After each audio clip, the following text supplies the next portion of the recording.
Today we're going to look at Liverpool's overhead railway.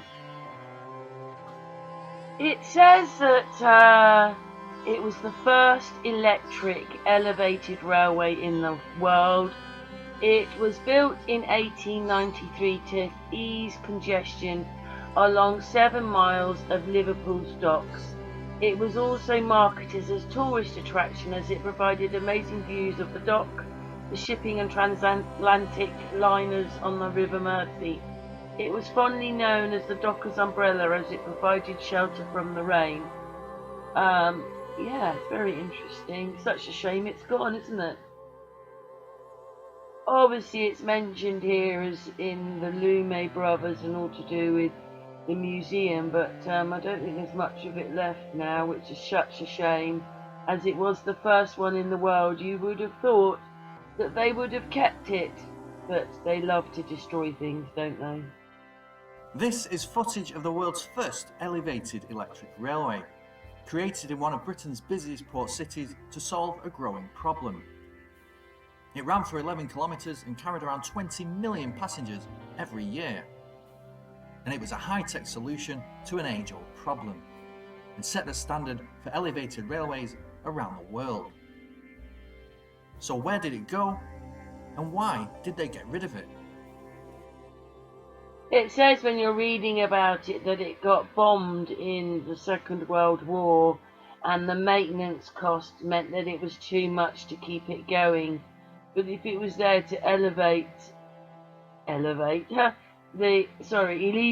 the because there were so many people going to the docks, and they wouldn't have just got rid of it, would they? They love destroying stuff, don't they?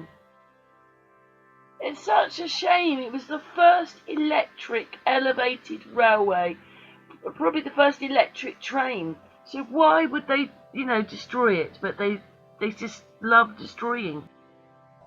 When we see these, there's lots of films in America where they're all racing around all the pillars and that, and they're either for roads or trains, but you're not thinking that, the first one was in Liverpool.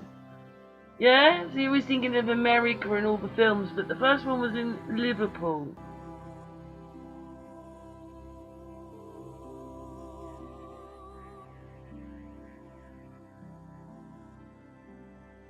The railway was the first wholly elevated line in Britain, the first elevated railway in the world to be worked by electric trains, the first line to be controlled by automatic signalling, and from 1921 by a system of coloured light signals.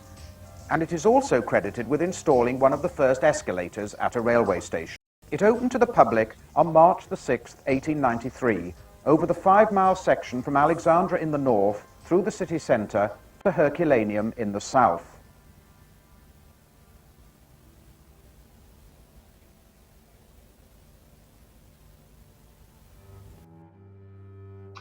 When you think how they made this, I'm just, we never put this all together, how they made it in those times with horses and carts. Railway and its unique rolling stock survive. 46 motor cars and 8 trailers delivered between 1892 and 1895, plus a few trailers added later, including some ex-motor cars. The formation was motor car, trailer, motor car. The line was built to avoid the heavily congested Dock Road. It consisted of 567 spans, mostly in 50-foot lengths, together with bridges and 1 tunnel. So what's your thoughts about it all then? It's such a shame that it's gone, to be honest. I'd like to have seen it.